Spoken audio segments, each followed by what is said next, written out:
Listen to her excuse that she wants to sell to a whole bunch of people out here. Listen to her excuse. Watch this. Linked back to contamination of the crime scene. Also, I want to go back to the glass real fast. There was glass on top of the wine rack. So in the wine rack, there was a ice bucket that had tongs sitting on top of it. James Cron talks about it a little bit in his testimony. Doug Mulder asks him, is it possible for that glass to have jumped up and landed on top of that wine rack? And Mr. Cron can't even see the glass in the picture. He has to get his glasses out to look at it. Now, just because someone takes their glasses out to get a better look at something that they're being asked about, right? That she disqualifies him for that over eyesight. Even though he's done 23,000 crime cases and 4,000 of them had bodies. He led a 49-year law enforcement career.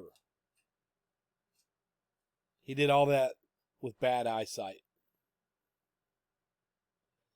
Anything to make her look innocent. Now, if we look at Cron's testimony, well, I'm here to depart about the glass, right?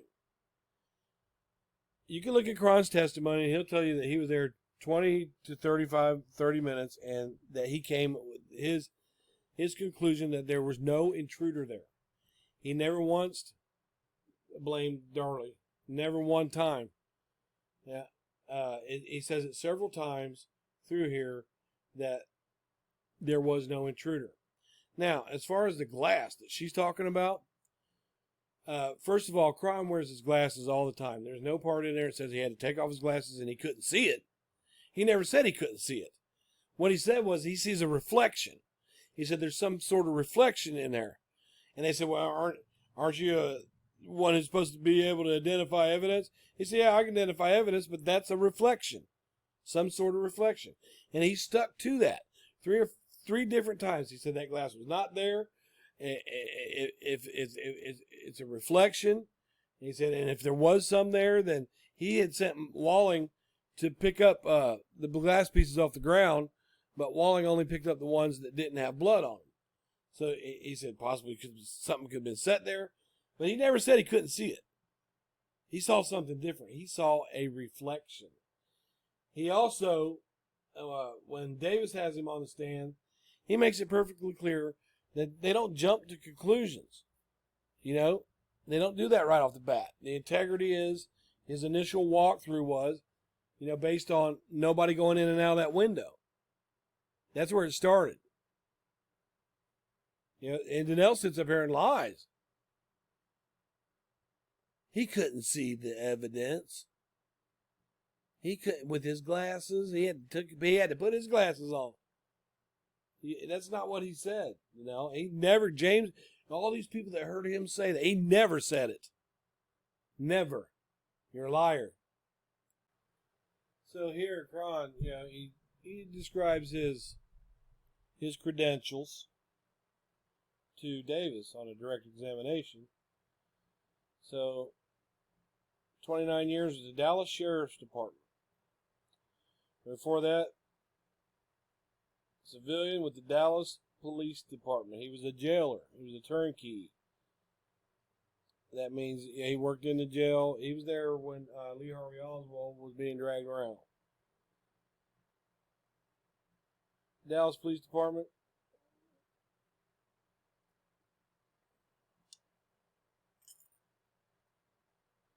So he started out in 58. Clerical work, assisting in processing evidence. I learned that at that time, some of the officers taught me crime scenes investigations, photography.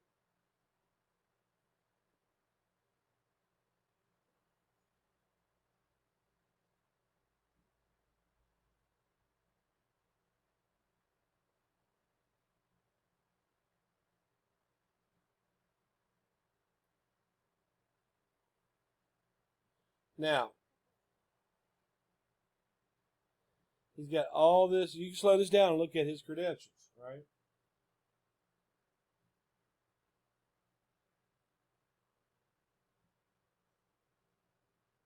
He's got it all down packed, right?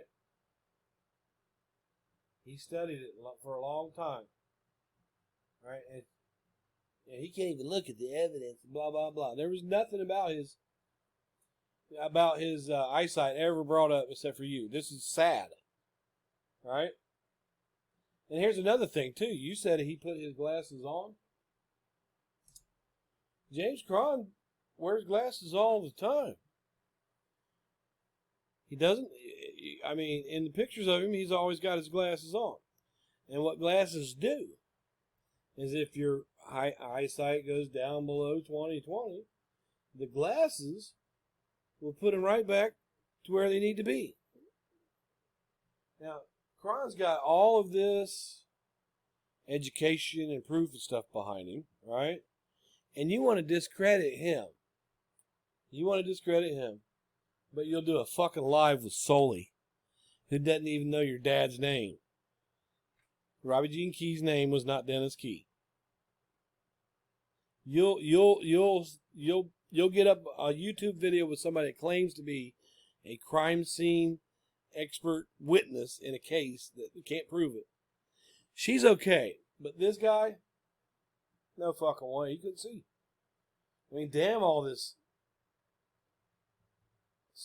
Look, they're still going.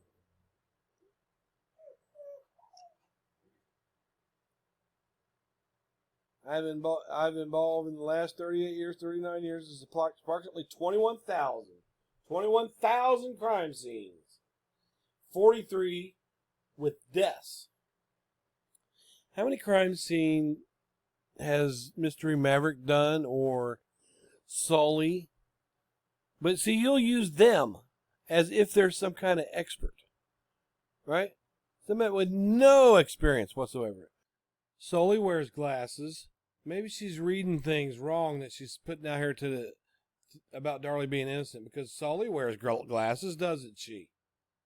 Right? Everybody wears glasses. They're poor eyesight. They can't tell us nothing.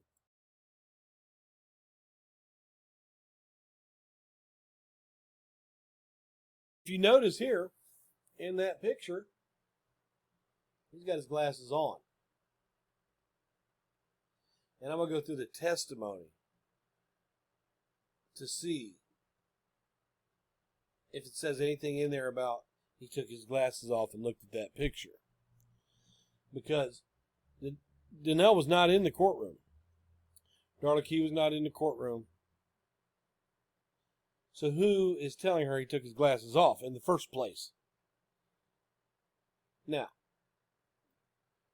I'm just doing a quick search, for a digital footprint with James Cron's pictures.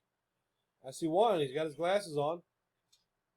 I see another one, he's got his glasses on. I see another one, he's got his glasses on.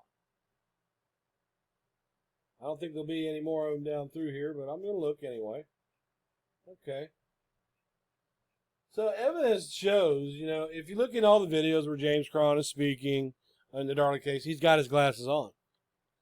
So what would make him have his glasses off on the stand in the first place, Danelle?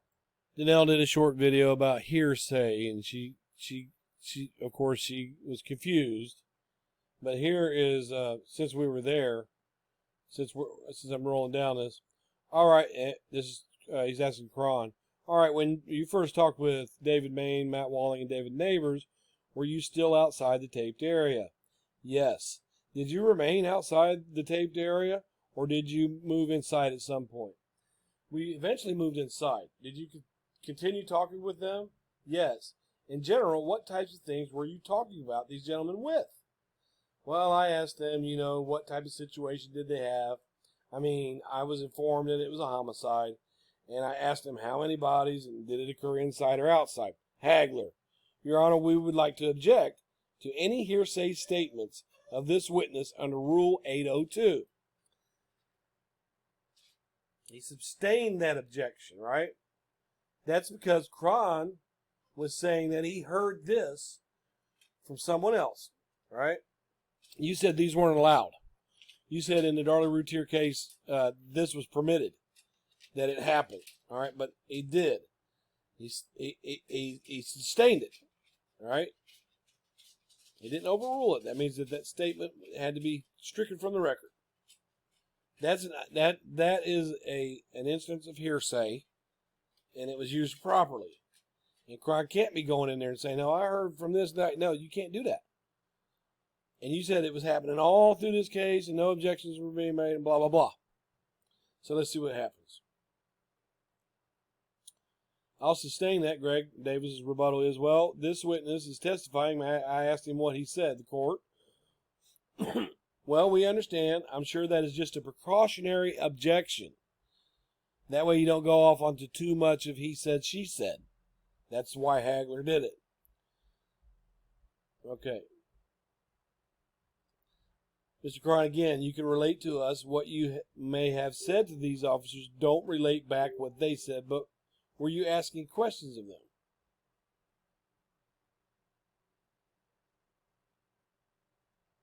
Now, see, it's the same thing, right? Hagler should have ejected right here, but he didn't. Same thing. He could have ejected right here, but he didn't.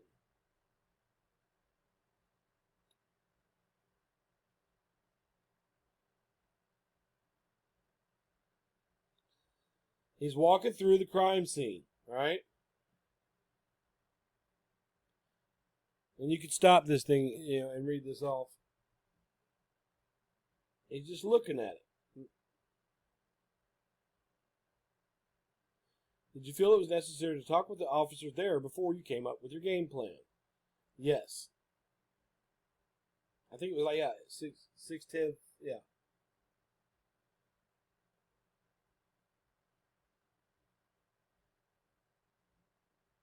There was blood on the front porch. Now, that could have came from the stretcher.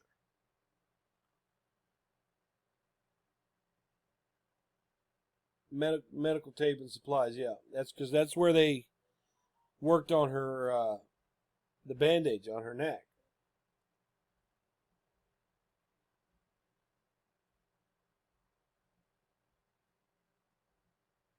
A bloody rag claw.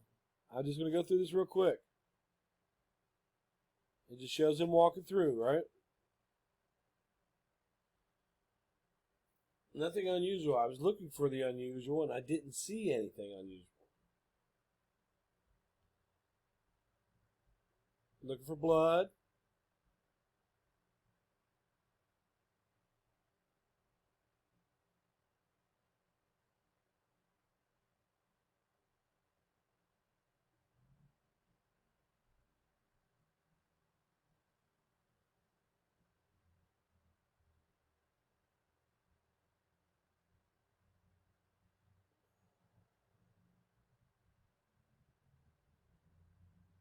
He's just telling what he sees when he walks through here.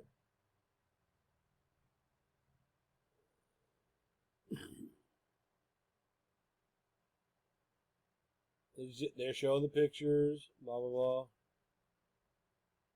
No objection to looking at the evidence.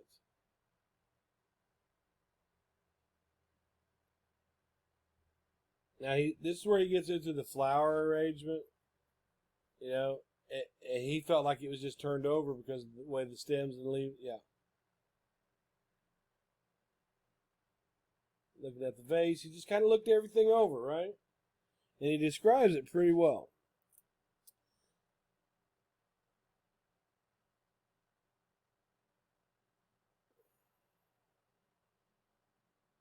Lampshade. I'm trying to move through this quickly.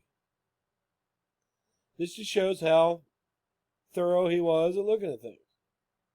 Right? They go on for quite a bit about the lamp and the bulb and the shade. You can stop this and check it at any time.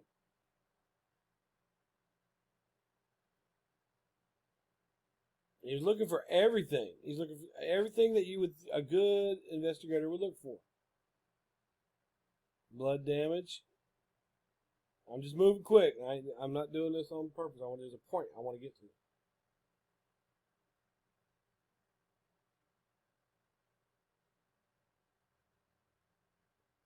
Why did you think it was necessary to see the remainder of the scene? Well, that is just good crime scene policy. Not to make any judgments on what occurred until you see all of the area and get the entire picture. Let me read that again.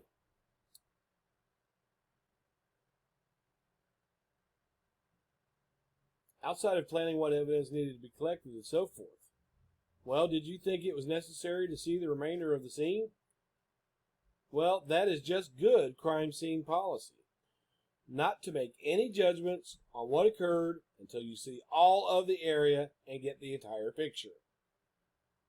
Then they move into the kitchen. All right, I'm just moving through parts of this. I want to make a point here. I'm here to defend Devin and Damon against that shit you just heard.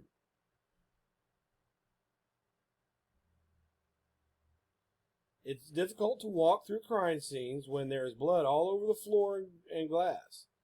But we were trying not to step on things. But no, we were not in single file. And see, they have to go through there. You can't send a cleaning crew in there first and look at all the evidence and then get the bodies out. So you had to make a determination of what was more important. Preserving the crime scene, or, getting the evidence that you need to figure out what happened. Moving through the kitchen. I'm going to move right along, just real quick.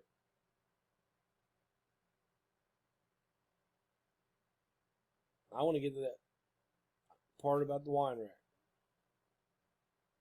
Okay, so, they thoroughly questioned him. I'm going to move through here and get to the part about the wine rack. I'm just moving through this really quickly, but we were talking about the mulch. Is there another area of mulch in the backyard? It is. Did you look at that area? I did. They were looking to see if somebody went through that mulch along the side of the wall that didn't set off the motion detectors. I tested to see if it could be disturbed, and I could disturb it. But how'd you do that? 2 ways. 1, I walked flat-footed and very gently or easily across the mulch, and nothing happened. I then walked very fast across it, and I disturbed it. And I ran across it, and I did disturb it. And the dampness under the upper layer of the mulch was then exposed, and was darker than the top layer. It became evident. Then I did bend down and take my hand and just ruffle up the mulch, and it appeared dark. Okay, so this is how thorough he was being. Here's where they talk about the time that he spent doing his initial walkthrough. He had been asked, is it estimate of time? Well, 25 minutes, maybe 30. Were you under any sort of time constraint, or could you take as long as you needed? I could take whatever I tell I felt sufficient. All right, did you feel that you had done a sufficient time for that initial walkthrough? Just for the initial one? Yes. Certainly, yes. All right. And let me ask you, when you finish your initial walkthrough of that residence, back your exterior of that residence, did you form any opinions after your initial walkthrough, sir? I was beginning to have some feelings about the offense. Yes, sir. Okay, what impressions, if any, did you start to form after that initial walkthrough? That there had not been an intruder enter through the window. All right, and did you come to the conclusion there had been no intruder? Well, that is from your initial walkthrough. It's sort of a big picture. It's not any one thing. It was the overall scene, primarily, is the lack of evidence in many cases. But the entire scene indicated to me that there had not been an intruder, that there wasn't any one object or any one situation there. Did you find the physical evidence there in the crime scene to be consistent or inconsistent with information that you had been given by the Rowlett police officers prior to starting the walkthrough? Inconsistent. And by the time you did this walkthrough, you had been doing these things for how many years? 39. You've met with officers. You've done your initial walkthrough with them. What is the next thing in this situation? Now, I'm just going to move right on down through here. Now, there's another part that I want to get to. But I do want to make it clear that that's not what Cron said. He never said Darlie did it. He never said that during the walkthrough. He just felt like there wasn't any intruder. And she said over here on Ken Mays going, oh, he told all them people that and they're going to believe it, blah, blah, blah. No, you want them to believe you. That's what you're trying. He's being cross-examined by the defense about his determination when he got there. Okay, when you made your determination that there was no intruder, you told the folks out there with you what your opinion was, didn't you? Yes. Okay, and that was within 20 or 30 minutes of the time you got there. My initial comment to them was, it looks to me like there was no intruder here. Of course, I did stay longer and I found things to confirm my opinion. One of the things to confirm your opinion was the prints here. The prints? No, that wasn't. No, that would be, but you are not the type of guy to say, I've already made up my mind. Don't confuse me with the facts, are you? No. So he had an open mind. But nowhere here does he say Darlie did it. Nowhere. Let me get here. Now we get to the part where they talk about the glass.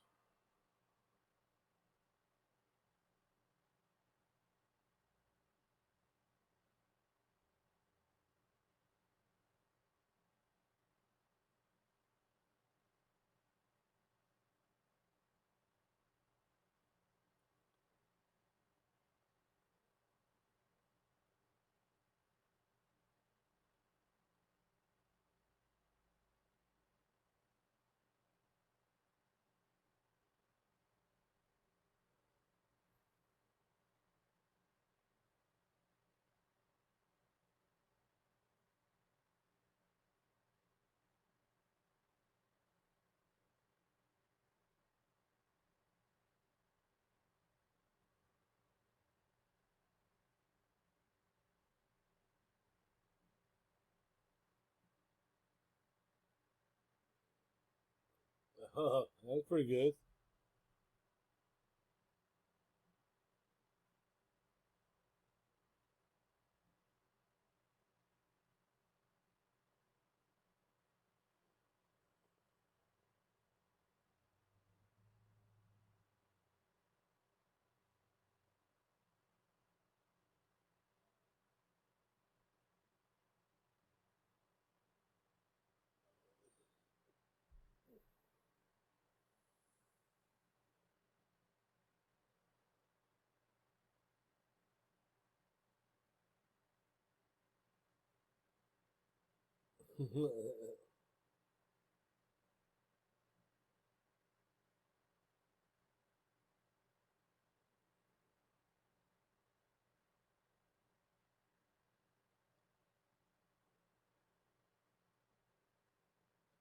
See, he says that it looked like it looked like a staging event to him. It had been broken there to simulate a member of the household broke it and planted it there. That's what it looked like to him. 21,000 scenes, 4,300 with bodies.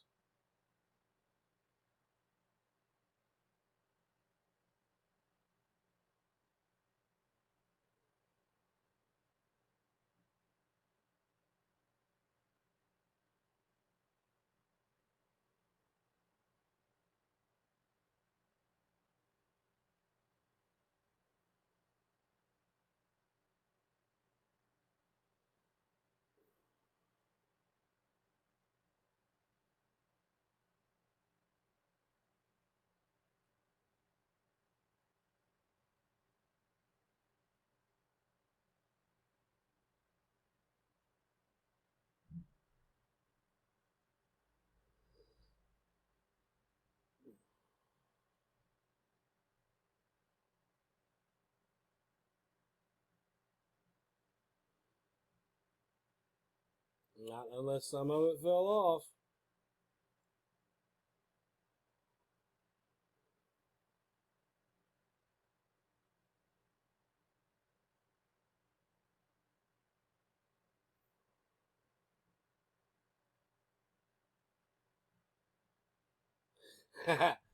This is good. I like it when lawyers get at people.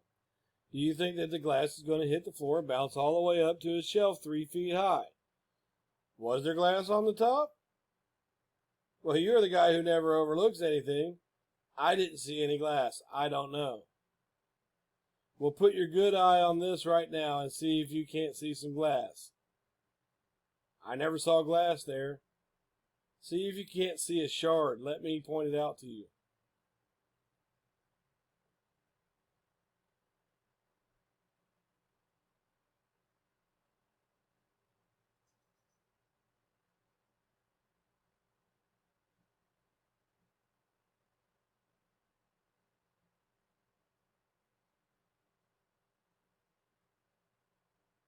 Yeah. Now you identify fingerprints for a living, don't you? Yes, I don't identify reflections of light on glass that looks to be. Yes, good job, Cron. Okay, did you have the presence of mind out there, Lieutenant, to look in the ice bucket and on top of the bucket? In the ice bucket? No, I didn't open the ice bucket. Well, you know, if somebody bumped it all the way, blah, blah, blah, blah, blah. Blah, blah, blah. Okay, my thing is this. Where does it say that he took his glasses off? He's saying what he did see and what he didn't see.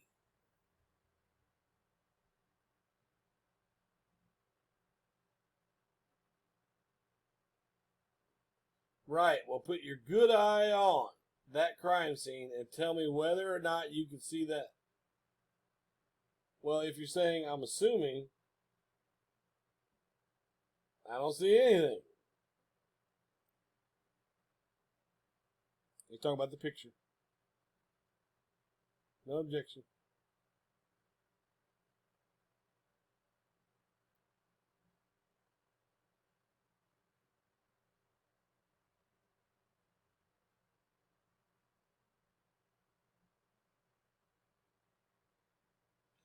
You see, that could have been one of the follow-up pictures, and if that is glass up there, maybe it's where they laid a piece of it, because he was in there picking it up. He sent Wally in there to pick up the glass, right? And he picked up all the glass that didn't have blood on it.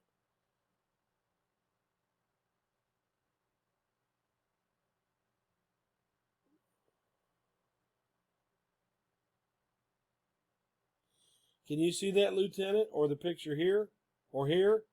You're welcome. You are welcome to step down.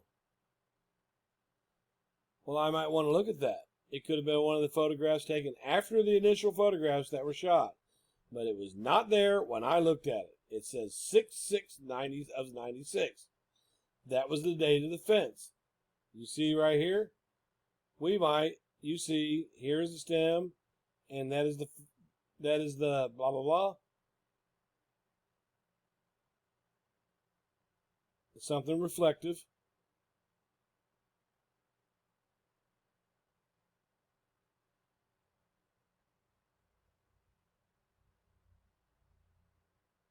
Well, I mean, that is convenient for you to disregard everything that isn't consistent with your having made up your mind here or out there. No. You want to ignore because it doesn't blah, blah, blah.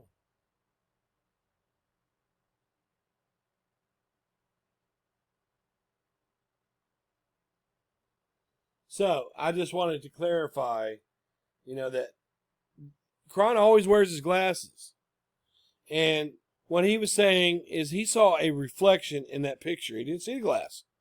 He saw a reflection. And he stood firm on that he didn't see it. Some pictures were taken at different times, because they do that with all crime scenes. But the way Danelle explained that over there, with his bad eyesight,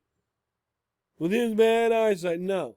He recognized it as a reflection, some sort of reflection. He goes, well, don't you identify evidence for a living? Yeah, I don't identify flashes. That's what that was. Anything, any character assassination they could do. Yet we're supposed to trust that he can identify fingerprints and see evidence clearly, all of that with his bad eyesight. And Ms. Danelle, the public is supposed to trust you, right? They're supposed to trust you outside of Cron. You're talking about his eyesight, said he had to take his glasses off. That didn't happen. I mean, look at you. You got two black eyes. Maybe you can read something wrong too, right? You know, you're a nurse, right? And let's say somebody had to come see you for a procedure, something you're supposed to help them with medically, and they've been sick for a while because they had an accident, and they're coming to see you.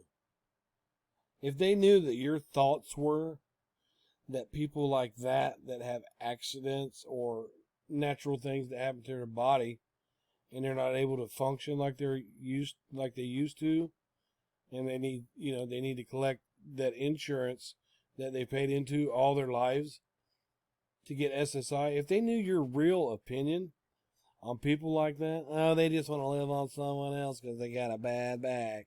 You said that in this interview too. And we're supposed to trust you with our ailments. Listen to that shit right there. That is pathetic. That is pathetic. Did any of the defense bring up issues about Cron's eyesight? That is so sad that you have to defend her this way. Oh, he couldn't even see it. He wore glasses. Get the fuck out of here, man. There was definitely glass on top of that wine rack. And Darlie and Darren both say that there was glasses displayed on the top of the wine rack by that ice bucket. And you know, if there was glass on top of that wine rack, the thing is hanging upside down above the shelf that she's talking about here. So when it fell out, or got bumped out, or got thrown out, it's very possible that it could have hit that shelf and left a shard. It broke right there. When did it break? Did it break before it hit the floor or when it hit the floor? Do we know the answer to that question? There was some like little glass tumblers, and then there was a wine glass. It was kind of just for display. It was kind of like a, you know, when you go into a furniture store and they have something set up to make it look like home. That's kind of what she did, just for show. That wine glass, when the intruder left and bumped into that wine rack, there was a rug right there that he could have tripped over. When he bumped into the... Now, she's going to tell this story about this black rug that Darlie told her everybody was always slipped over, everybody always tripped over it. She meant to get rid of it, but she just liked it there. She says that the intruder slipped over that, right? But it's right in front of the wine rack. And Darlie was going back and forth, she says, to get towels. Is it possible Darlie could have tripped over it while she was staging the scene? That wine rack, it knocked over that glass. That glass broke on top of the wine rack, and then the stem rolled off onto the floor where the rest of it kind of dissipated. So she just said it broke off on the top of the wine rack. So it wouldn't be odd if there was a piece of glass on that shelf. They all were just doing a job, and they thought they were doing the best thing. That's not what she says in other places. She says they all kissed Greg Davis's ass. They're all liars. They're all incompetent. Not just one of them, all of them. Anybody who testified against Darlie, she has some reason. You know, it's Cron's eyesight. It's pathetic. They thought they were doing good. But because it was tainted from the very beginning, every decision after that will be linked back to James Cron saying that she did it. And the suggestion... And see, that's another thing. That's a myth. James Cron never said she did it. He never said that. And it's in the testimony and everything. So if it goes back to James Cron saying that she did it, then she's where she belongs. Because what James Cron said is that this looks like an inside job and that there was no evidence of an intruder. The first suspect by James Cron and the Rowlett Police Department was Darren. That's a fact. She's sitting here lying. And that this mother is guilty has now been planted in anybody that heard him say that. And Well, nobody said that. Nobody heard him say that, and no one will ever hear him say that. So you can take that away. Anybody who ever heard him say that, it's planted into their head. Well, no one heard him say that, Danelle. No one. Zero. Nobody. those individuals that heard him say that were the individuals responsible for collecting evidence, processing the crime scene. Yep. And none of them heard him say that. None of them heard him say that. Nobody, because he did not say that. He never said that. He was there in about 30 minutes with an initial walkthrough with his experience of 23,000 crime scenes, 4,000 with bodies, as a lieutenant for the Dallas Police Department for years and years and years. His instincts and his skills of 49 years told him that there was no intruder that came into that house. And to this day, do we know that intruder's name? What do we have of that intruder? Rest in peace, James Cron.